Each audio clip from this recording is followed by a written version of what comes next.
Terrorist attack claims 6 lives, properties burnt in Katsina community.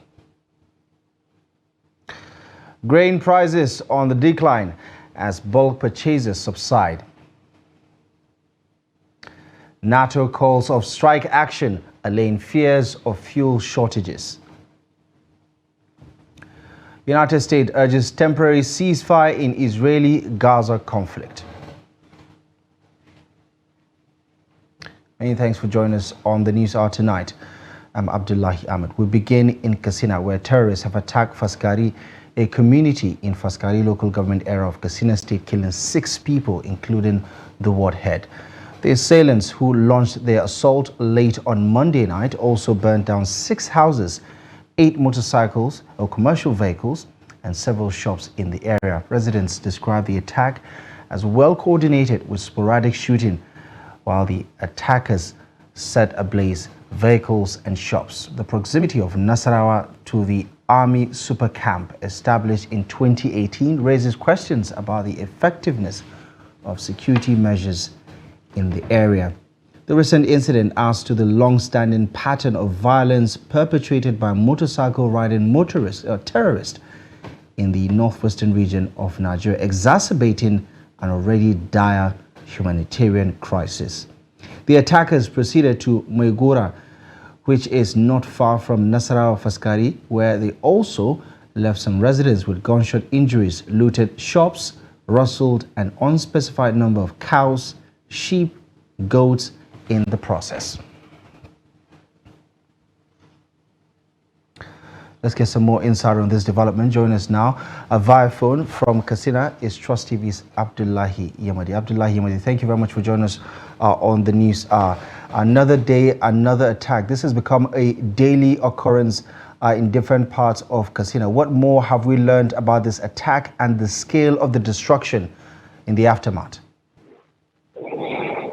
Well, thank you, Abdullah. The unfortunate incidences continue to happen almost on a daily basis in Katsina State, like you rightly mentioned. Some residents of Nasarawa Fasari, where the recent incident occurred, said they started screaming for help since around 1 p.m. When they sighted the bandits trying to attack the village.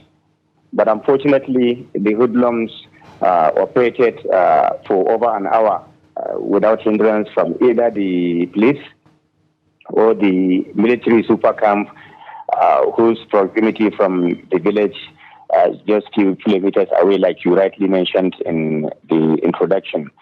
And then the frequency of the attacks in Fasari local government alone is another issue that of concern, especially to residents of the local government and of course Kano State.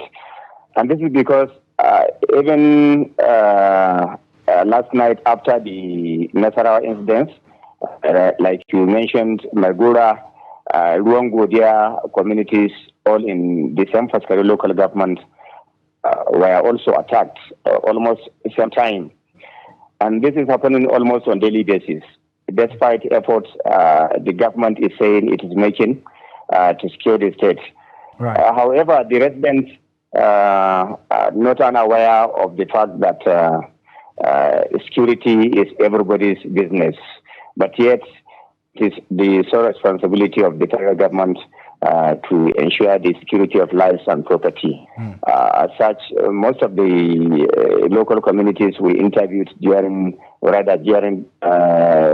today are saying they are too much disconnected, detached to their representatives at the center, calling on them to talk to the federal government, at least to respond to some of these issues so that they can live in peace, because the escalating insecurity in the state is getting out of hand. Right, and what have the authorities Abdullahi Yadi, what have the authorities said in regards to this particular attack? Because as you pointed out, and as we did report in that story, there seemed to be some sort of strategic placement of a military outfit within that particular location, as you did talk about the rampant attacks that have dominated the area over the past few years. What was the response with regards to this lack of, availability of security personnel to repel such an attack? Well, up to this moment, neither the state government nor the conventional security architecture in the state issued any statement regarding these three attacks in Fasari local government. But one thing everybody needs to understand is that the local communities are not even interested in seeing military personnel sometimes to some extent. They are more of keen to police officers and local vigilante groups that operate in their communities. This is largely due to the fact that on many occasions when they try to reach out to military personnel, instead of them coming, they will be telling them one or two stories which will not be helpful to the communities then. So, in fact, what is happening across the frontline local government areas of Kano State is really worrisome. And the need for collective approach and, of course, holistic approach to rescue the residents of these communities, to secure them so that they can live in peace, to face their other challenges that are available in the country, like what we are facing now, the issue of rising inflation and, of course, consequences of fuel subsidy removal. Right. Just before we go, Abdullahi Yadi, give us a sense of what you make of the situation. Do you sense that this lack of resistance that the bandits continuously do not face is perhaps encouraging them to keep on attacking on a regular basis? Well, one of the major issues people are talking about is the inaction of some security personnel, especially the military. In most cases, people do complain that no matter the proximity between where these fearless bandits are launching their attack, when they talk to the military personnel, they will not respond on good time. Right. That is number one. Number two, people are so much worried with the escalating attacks, escalating insecurity across Kano State, because at the moment it is a season for irrigation farming everywhere across Kano State. People want to go to their farms at least to bridge the existing gap of crops, because if you could recall, during rainy season, many farmers were not able to access their farms, and they felt it is now time for them to go to farms, at least produce what they will eat, and then sell the rest for their daily needs. Right. But yet, they cannot reach out, they cannot access their farms. Right. So it is highly worrisome. People are so much worried. Okay. Abdullahi Yadi, we're going to have to leave it here for now. Thank you most kindly for the update. And of course, we'll circle back as soon as we learn more on this and many other security developments in Katsina. Abdullahi Yadi. Thank you, Abdullahi Ahmed. Thank you most sincerely. All right. Okay. Moving on to other security matters now. The Nigerian Air Force says its troops deployed at Durbunde in Take local government area of Kano State have arrested a 35-year-old high-profile kidnapper named Isah Abdul. A statement by the Nigerian Air Force Director of Public Relations and Information, Air Vice Marshal Edward Gapquet, says Abdul was arrested on Monday at about 6:30 p.m. in a well-coordinated operation following credible intelligence on the hideout of the notorious kidnapper and his cohorts. He said Isah Abdul and his criminal gang have been responsible for several kidnap incidents in the area. The Air Force spokesperson added that the suspect is currently in the custody of the Nigerian Air Force undergoing interrogation adding that he will soon be handed over to the appropriate authorities for further action. And in Nasarawa State, the police has arrested 109 illegal miners in the state. The State Police Commissioner made this known while parading the suspects in Lafia, the state capital, on Tuesday.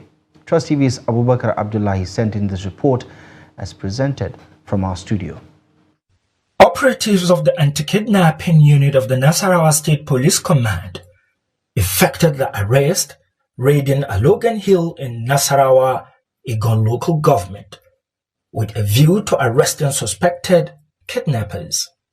The anti-kidnapping unit of the command, in collaboration with vigilante group from Nasarawa Igon, local government area, engaged a massive raid of some criminal hideouts at Alogani Hills in Nasarawa local government area.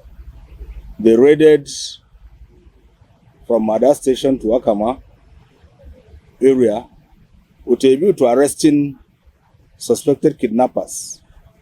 The Commissioner of Police said the suspects are in the command's custody as investigations are ongoing to ascertain their individual level of involvement in the illegal mining for necessary actions.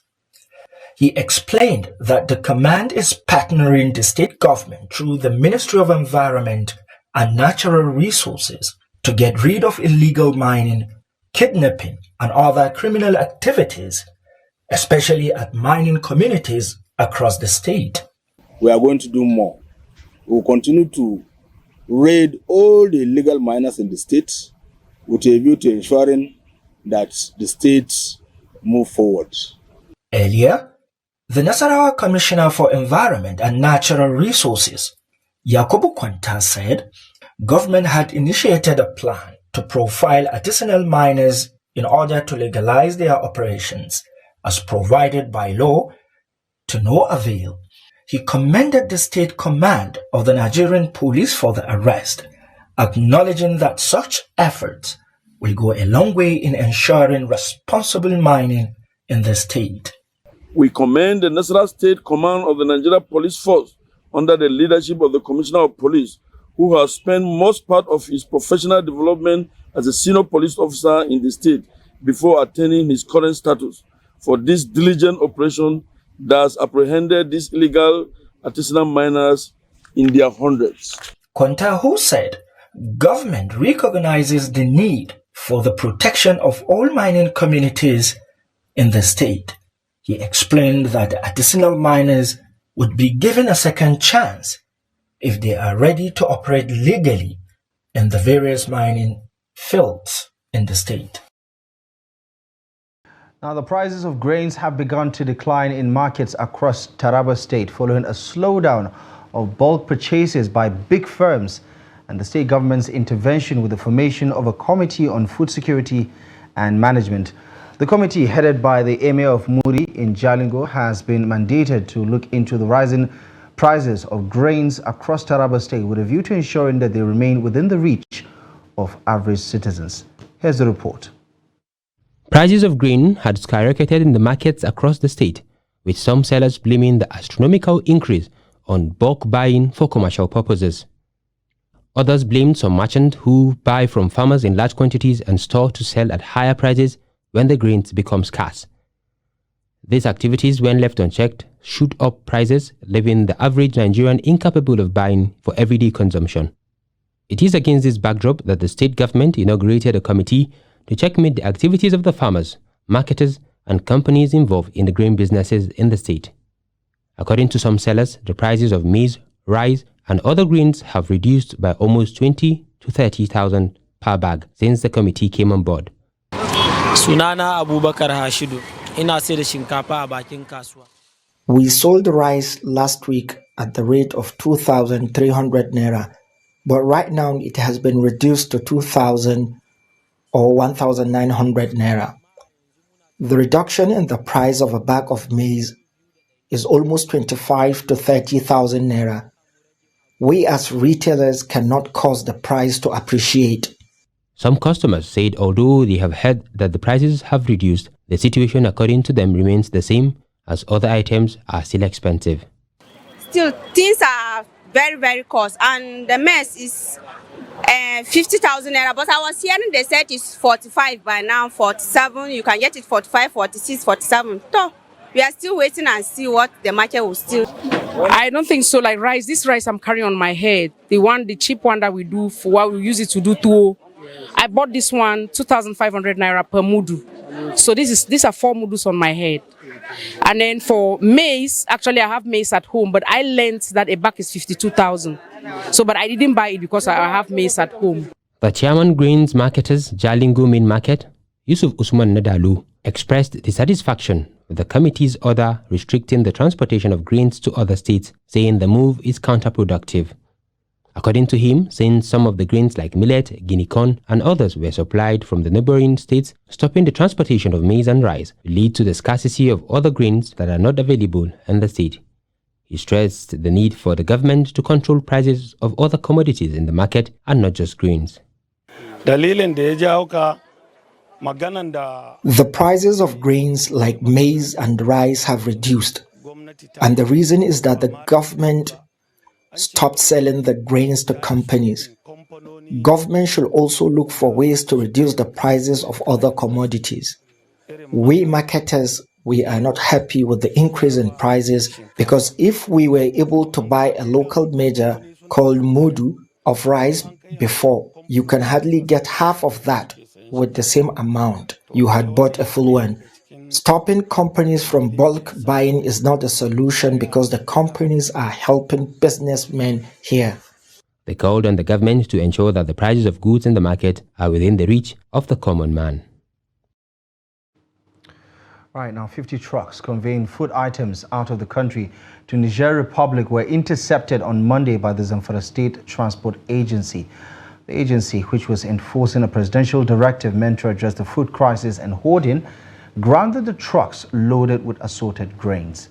Confirming the interception of the 50 trucks in Zamfara, local sources in Zurmi town or Zurmi local government area say on Monday the vehicles were stopped at Gidanjaja village, close to the Nigerian border with Niger Republic. On Sunday, the Nigeria Customs Service says it stopped 15 trailers conveying food items through the Sokoto borders to Niger Republic.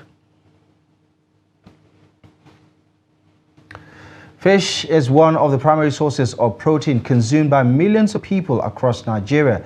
Despite its popularity and availability, the prices of fish in the market have experienced a sharp increase, leading to a decrease in customer patronage due to inflation. Victoria Tokolo sent in this report from Lagos on the situation of the prices.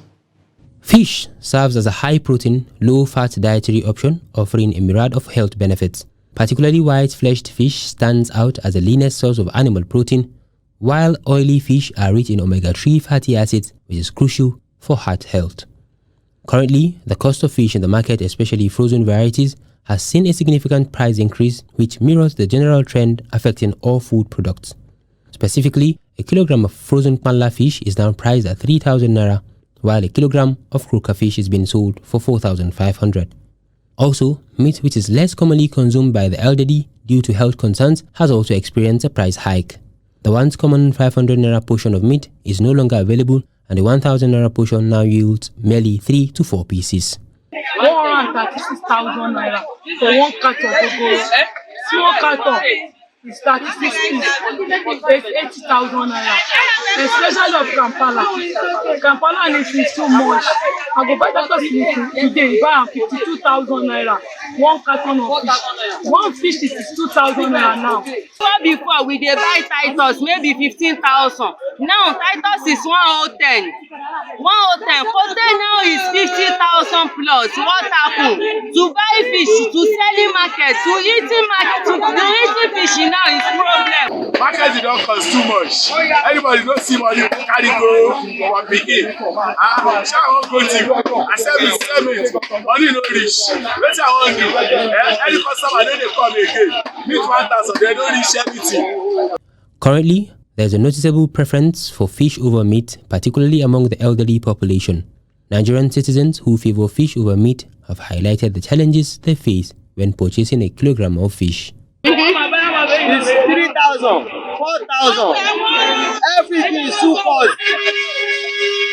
All leather, I beg you, dear God. Come before buy 600, 1,000, only 1,500. Although fish remains a widely recognized and healthy food option, consumers are however finding it increasingly challenging to afford it due to rising prices.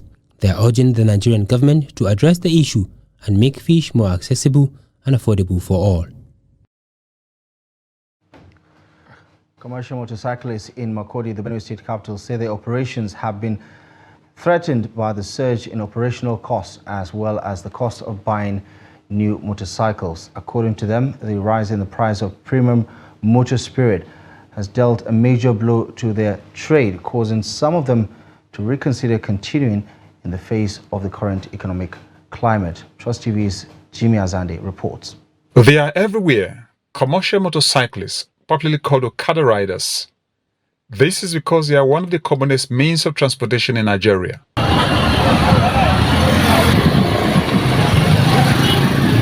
Although many do not own motorcycles, they however rely on cyclists as the cheapest and most readily available means of transportation until the fuel subsidy removal. Today, some car owners have parked their vehicles and resorted to the popular Okada for their intrastate shuttles. I stay in Makurdi for the past 12 years now. The issue of the hike in petrol has affected all sectors of our economy. If you look at, for instance, I do go work with Okada on bike. But the rate at which the Okada charge now is so exorbitant. The cost of goods and services has hit the motorcycle operators quite hard in Makurdi, with the cost of a motorcycle increasing from about 400,000 to between 850,000 and 1.1 million naira. According to the residents, the cost of maintenance has also soared. The cost of bike now is sold at a rate of 1,50,000, and the maintenance is very high. Like you can see, the engine oil, the parts are very, very high. Like the engine oil is now sold at 3,000 plus, while the parts like the tire is sold at the rate of 25,000, while the sprocket change is 9,000, and the shoe brake is 1,500. Things don't cost now. The one way they use and they repair my machine, it hard me sometimes. I do Okada, but to find money, come buy pass, carry person, get the money, come buy pass, they hard me. They carry my fan work, come say Akbu, get the money, come they buy the pass. Now the thing they tire me now. I want rest for this Okada, this thing. They are calling on the government and the mega dealers to look into the plight of ordinary Nigerians, whose major source of transportation is a motorcycle. Yes, like in Makurdi, to be precise, the commonest mix of transportation here is motorcycle, because the people in and around this place use motorcycle to convey food produce, and even some use it as means of livelihood. And we really want government to intervene, because the factor that is militating against this cost of this item in the market, they are just man-made. You see, the bourgeoisies will hold the products that they will not really want to release it. In recent time, there is this experience we have that they are holding some products. Okada business, a major employer of labor in Benue, is threatened if prices continue to soar in the face of the current economic climate in Nigeria. Jimmy Azandi, Trust TV News. Association of Road Transport Owners on Tuesday directed its members to immediately resume petroleum loading activities across the country. The national president of NATO, Othman Yusuf, gave the directive after a meeting held in Abuja. The meeting was attended by the Minister of State Petroleum Resources, Heineken Lokobiri, with NATO, oil marketers, and the Nigeria Midstream and Downstream Petroleum Regulatory Authority. NATO had, in a letter dated 15th of February this year, addressed to the General Secretary of the Nigeria Union of Petroleum and Natural Gas Workers and signed by its national president, directed its members to withdraw their trucks from petroleum product loading activities with effect from Monday, 19 February. Now, the association noted that the decision is to withdraw its operations was due to high operational cost in the industry. The association had recently raised concerns over the high cost of diesel required to power its trucks for the transportation of petroleum products across the country. The Deputy Speaker of the Nigerian House of Representatives, Benjamin Kalu, on Tuesday appealed to Nigerians not to despair in the face of the current economic hardship across the country, but to be resilient and stay determined to overcome the challenges. Speaking at the resumption of plenary, Kalu says while sacrifice is a necessary step towards long-term stability and prosperity of Nigeria, citizens must trust the expertise of those tasked with guiding the economy, even as Nigerians hold them accountable for their actions. But remember, fellow Nigerians, true progress cannot be achieved solely through policy pronouncements. It requires the collective effort of each and every one of us. Let us rise above petty squabbles and unite in a common purpose. Let us channel our frustration into constructive criticisms, into holding ourselves and our leaders accountable, but always with the betterment of our nation as a guiding star. Let us focus on the broader canvas, on the multitude of measures being taken to address the root causes of inflation, streamlining foreign exchange flows, tackling food shortages, and investing in critical infrastructure. These, coupled with collective spirit of enterprise and perseverance, hold the key to unlocking price stability and economic growth.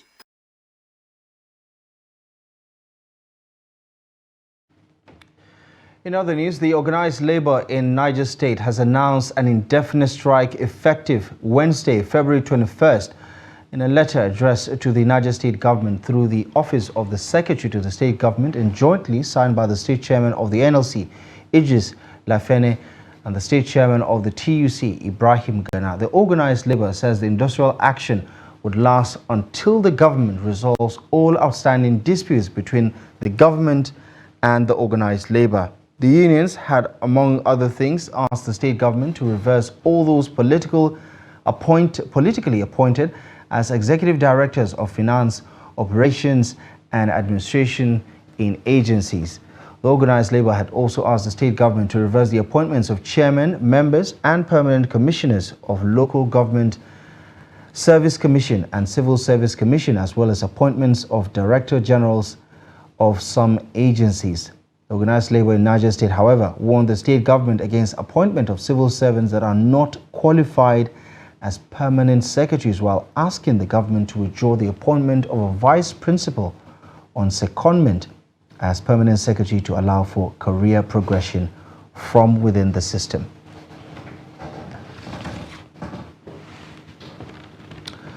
You're watching the News Hour on Trust TV. Still to come. It's sweet and good for your health. After the break, we'll tell you more about the phenomenon of sugarcane. More on this after the break.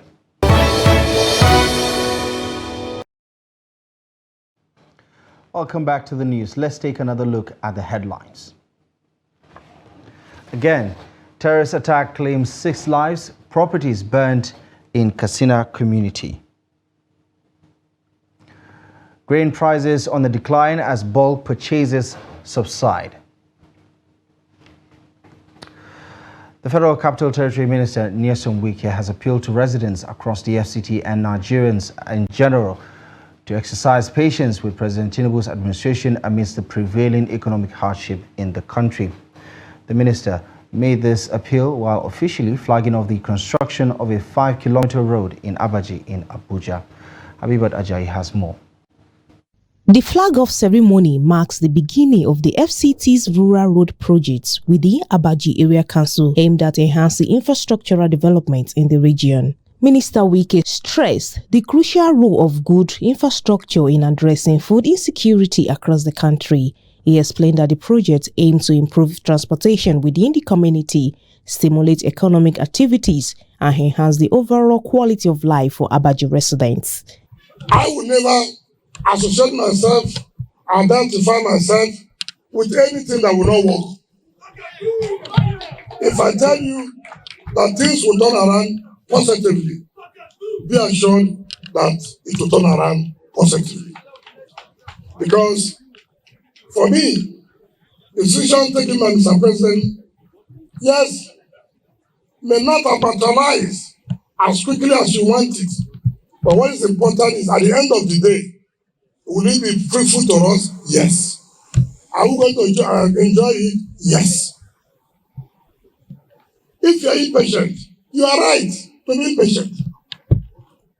If you are impatient, you are right. But it is also in our own position to beg you to say, just be calm. Just be calm. You will repeat. The chairman of Abaji Area Council expressed gratitude to the minister for the project and called for swift completion of previously abandoned projects.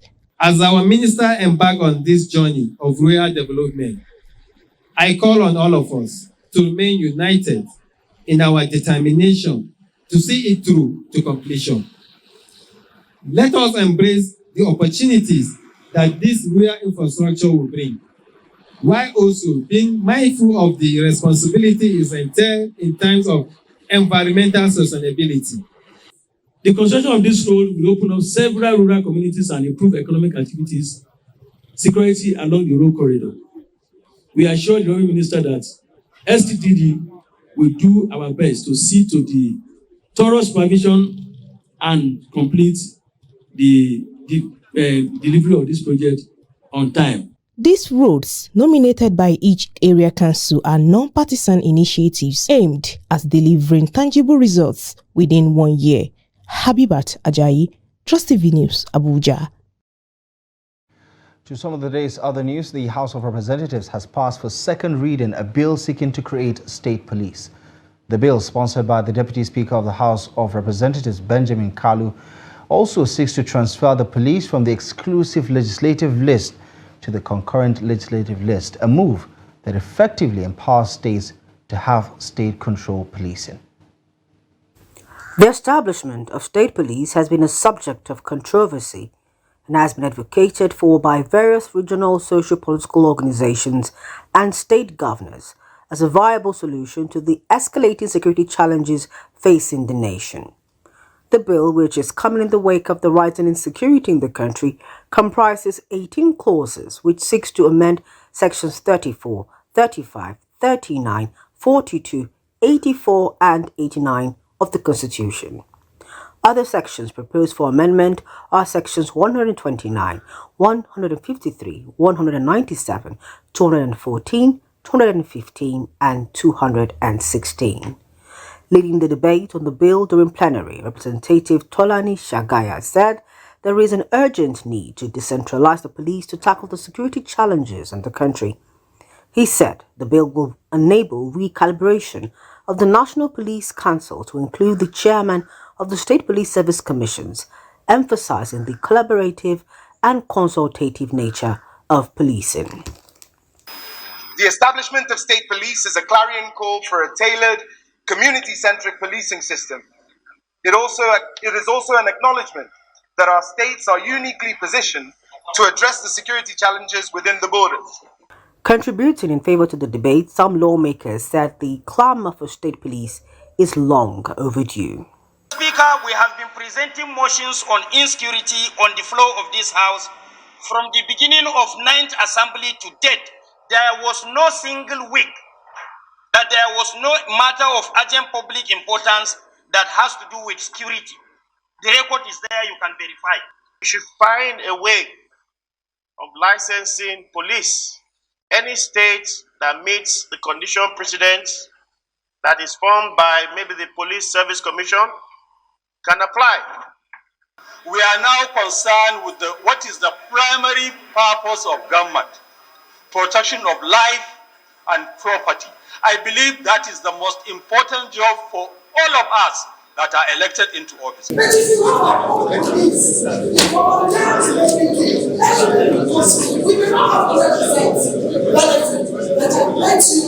I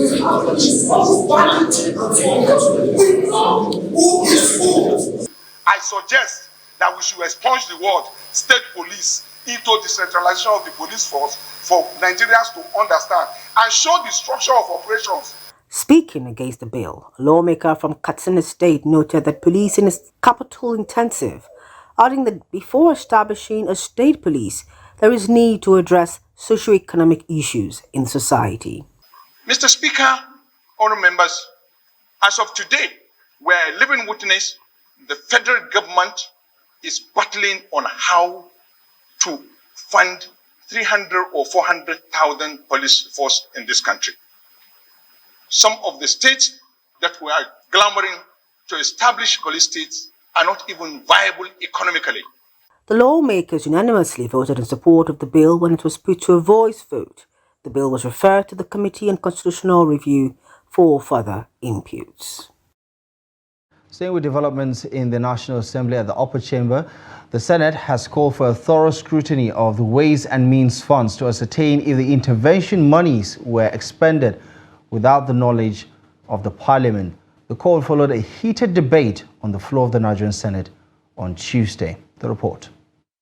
Speaking during Tuesday's plenary session, Senator Adamu argued that some state governors, including some retired ones in the Senate, were beneficiaries of 18 billion naira as shock absorber under the Ways and Means since 2015.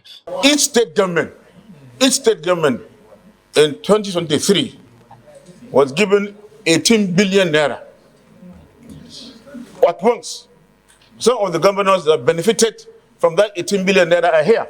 The Senate President thereafter maintained that owing to the current economic situation, it has become expedient to thoroughly examine the Ways and Means Fund. Most of those sponsored protests are not aware of the kind of efforts being made by this Senate to tackle the situation, together with the joint management team of the federal government of Nigeria. Deputy Senate President Barrow Jibrin also explained that the intervention monies were expended without the knowledge of the Parliament, adding that lawmakers have a right to interrogate the expenditure. So we are open to investigation, and there was a caveat at that time that we're going to investigate. The details must be provided, so we are waiting. As the issues of whether or not to investigate the matter raised another debate in the red chambers, some lawmakers suggested that a special committee be set up to scrutinize the 30 trillion naira intervention disbursements, some of which were grants, and ways to mop them up. What this chamber approved was 819, and we said that the other monies that has been spent cumulatively to, was it 20-something trillion? That the details should be provided. It has never been provided to date.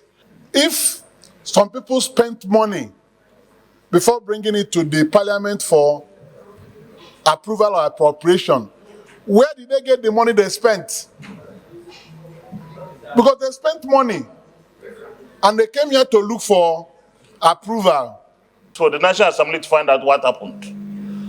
Mr. President, distinguished colleagues, nobody in this chamber should suggest that we shouldn't look to anything that we feel is in the public interest. But let me say this very clearly. What Nigerians want today is food. The Senate, however, resolved to set up an ad hoc committee to investigate the details of the Ways and Means funds, including the various intervention programs such as the Anchor Boroughs program, monies given to state governments, manufacturers, aviation, banks, excess funding in the power sector, among others, which raised the current debt profile of the country.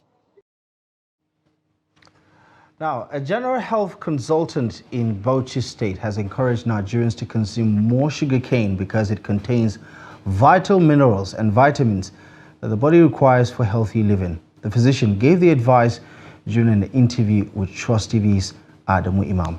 The report. For many, taking sugarcane is just to savor its sweetness, as they are unaware of the inherent health benefits. Sugarcane, among other things, improves human tissue and helps to relax and refresh the brain, making it function better. Those who are privileged to know the advantage of taking sugarcane do so often. That is why sugarcane vendors are usually seen moves from one place to another, to satisfy the demands of potential customers. We usually sell more during dry season because it is sweeter and the demand is higher. Our suppliers have increased the price to the extent that we barely have up to the 5 bunches we usually buy.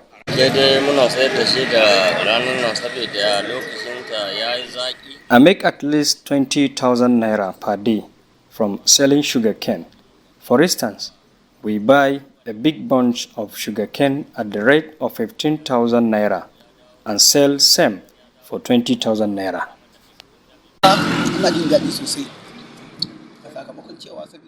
I like chewing sugarcane because it is sweet, and even medical doctors do advise that sugarcane is beneficial to our body. According to them, it can clean our liver and contains glucose. Dr. Hassan Garba, a general health consultant, emphasized the need for people to wash sugarcane thoroughly and consume without peeling the outer fiber, which according to him is beneficial to the human body. Like taking cold water maybe from your refrigerator, which you gulp down and rush down fast. And the body doesn't really like that when you rush down cold water. But when you take sugarcane, it is cool, refreshing you right from your mouth, then into your bowel slowly but surely, because the bowel doesn't like you to rush cold water either. And even the brain, if you notice carefully, when you drink a lot of cold water very fast, you get something called brain freeze. Your head will feel dull for some time until your body heats up everything that you've added into it, warms it up into its own temperature before you start to feel better. Sugarcane doesn't do that. And then the entire human body functions as fuel with sugar. And they're giving it sugar as food. Some customers say they always enjoy taking sugarcane to reduce stress as well as an appetizer before the main meal. Adam Imam, Trust TV News, Bauchi.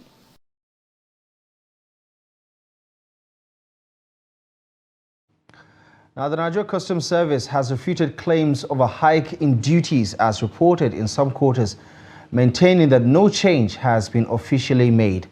The National Public Relations Officer of the Niger Customs Service, Abdullahi Yadi, emphasizes during a visit to the headquarters of Media Trust Group in Abuja, while also adding that the service is scaling up its food auctions to address the soaring food prices in the country.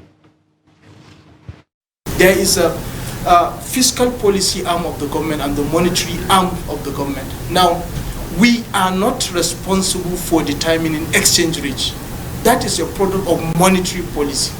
You understand? Now, when you import an item, you said customs duty. We have not increased duty rate on any item. The fiscal policy measure that is enforced has not brought about any increase in rates of customs duty. And that product of fiscal policy is determined by the government and is implemented by the Nigeria Customs Service. As I'm talking to you today, Tuesday, the portal is open. auction.nigeriacustomservice.trade.gov.ng. It is open every Monday, 12 to 6 p.m., the bidding window. Every Nigerian, if you have a TIN number on Tax Pro Max, you can bid for a vehicle of your choice. We are issuing all the food items in our custody, but after they have passed through two things: court condemnation and they are fit and certified for consumption. I have just issued a statement now. The statement is out, and the essence is to at least cushion, to mitigate the suffering, the prices of food items. So we are doing that, and we'll start a pilot test with Lagos, and we are going to do another pilot test with Kano. Right, time now to bring you more on business developments for today. Here's Yusuf Akogo with the latest.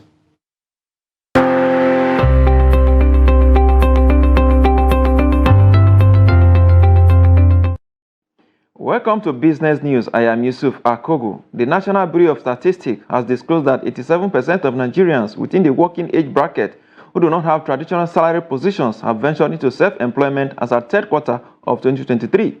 This marks a marginal decrease from 88% recorded in the second quarter of the same year. The data suggests that a shift in Nigerian labor market with some self-employed individuals either transitioning to salary roles or facing the unfortunate closure of their enterprises. Additionally, the NBS report highlights a slight uptick in wage employment among working-age Nigerians, climbing to 12.7% in the third quarter from 12% in the preceding quarters.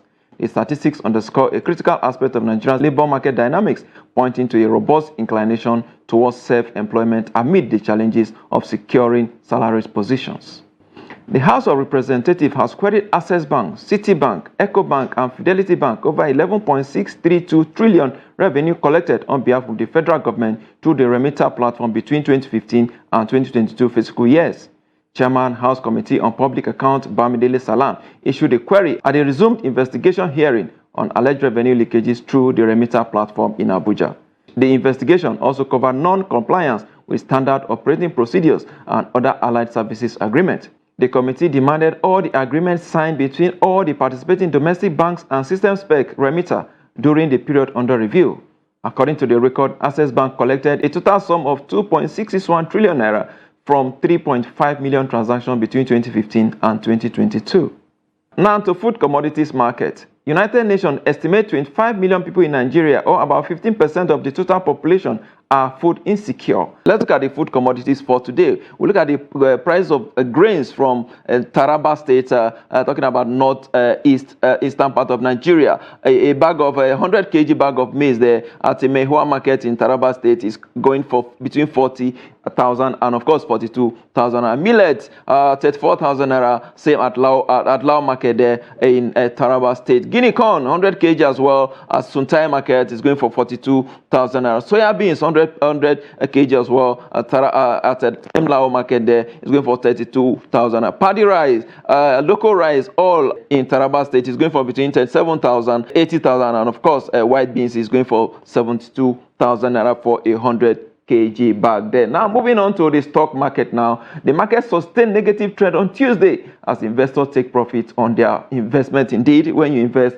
you take some profit. Let's look at some of the equities that dragged down the market today. We have the UPD credit down 9.32%. NEM insurance also down 8.63%. Unilever Nigerian PLC also down there 8.48%. And of course, this has dragged down the market to 0.33% over 1,000 basis points to a loss at the end of business today. 253.156 million shares, value at 6.628 billion in a days of 8,783 did exchange hands among investors today. Of course, top trading equities by volume, we have Transcorp leading by 39.748 million shares. I beg your pardon. United Bank for Africa (UBA) 26.025 million shares, and of course Fidelity Bank 25.477 million shares as well. Of course, we have some equities that recorded marginal gains today. Julie, they've been there for a while, 9.94% again today. Entana Oil 6.17% gain. And of course, Veritas Capital also gained 5.91% indeed. And those are the highlights of the stock trading as it went down this Tuesday on the floor of the Nigerian Exchange Group. Let's look at the stock market in Africa and the rest of the world.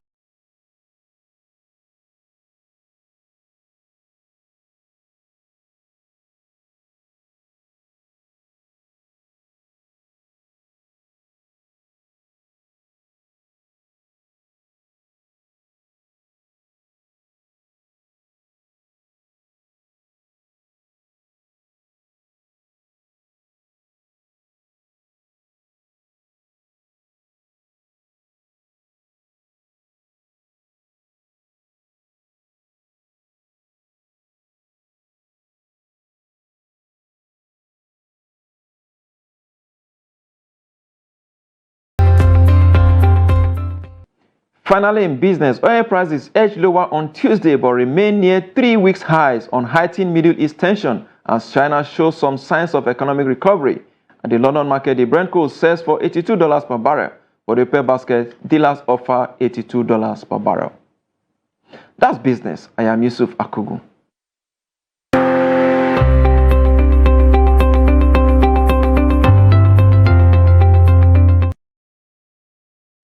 Let's turn our attention to international news stories now. The United States has vetoed a resolution at the United Nations damning an immediate ceasefire in Gaza after proposing its own draft urging a temporary ceasefire. Now, Now, Washington said the Algerian proposed resolution would, quote, jeopardize talks to end the war. In its own resolution, the United States warned Israel not to invade the city of Rafah. The U.S. has previously avoided the word ceasefire during UN votes on the war, but President Joe Biden has recently made similar comments. Linda Thomas Greenfield, Washington's ambassador to the United Nations, says it was not the right time to call for an immediate ceasefire while negotiations between Hamas and Israel was continuing. 13 countries on the 15-member body backed Algeria's resolution while the UK abstained. The draft resolution proposed by the US calls for a temporary ceasefire as soon as practicable and on the condition that all hostages are released, as well as urging barriers on aid reaching Gaza to be lifted. Now, the 25th edition of IBB Ladies Open has ended in Abuja with a lot of celebrations. Here's Trust TV's Adeni Ajishafe with more on that story.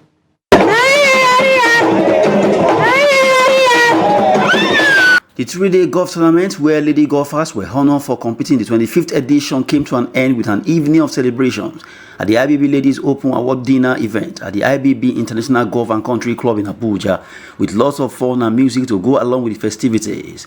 Lady Captain Folashade Olateju noted during her keynote address that ladies golf tournament is a celebration of women in sport, a testament to the enduring spirit of competition. As we gather here, we honor the tradition of these remarkable sports while also embracing the advancement and inclusivity that have made golf a truly global phenomenon. Even though she was pushed to defend her title, Evelyn Oyome, President, Lady Golf Association of Nigeria, remarked that playing golf is a method for people to support and fellowship with one another. My short game was a little bit odd today. I find it difficult in doing some of my putts, and I told myself what's wrong with me.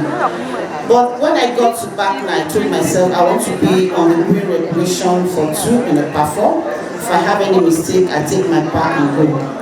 I want to do on the par 5, I want to be there on 3. And I'll play my part, and that was what made my game super. Despite the heat, Uganda lady golfer is thrilled to have won a category. When we get here, it's too hot, so dealing with the heat on you, you're sweating, even the ears sweat, right? You understand, eh? But then you're like, excuse me, I have to keep my eyes on the ball.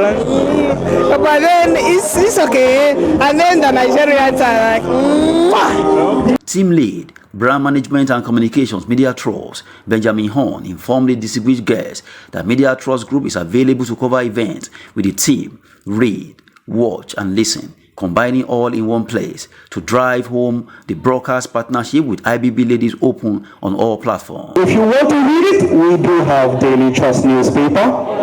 If you want to watch it, we do have Trust Television.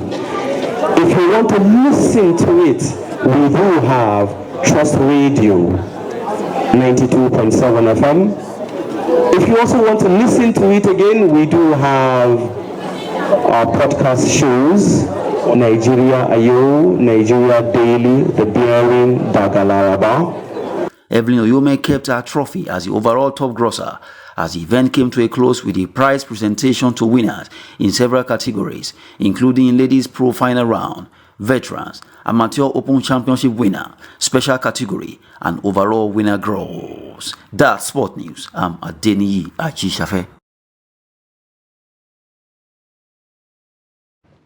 Well, that's all the news we have for you at this hour. Thank you most kindly for joining us. As always, do well to follow us across our social media platforms to catch up with more of our news contents and documentaries. My name is Abdullahi Ahmed. For myself and the rest of the team, thank you for watching the News Hour and good night.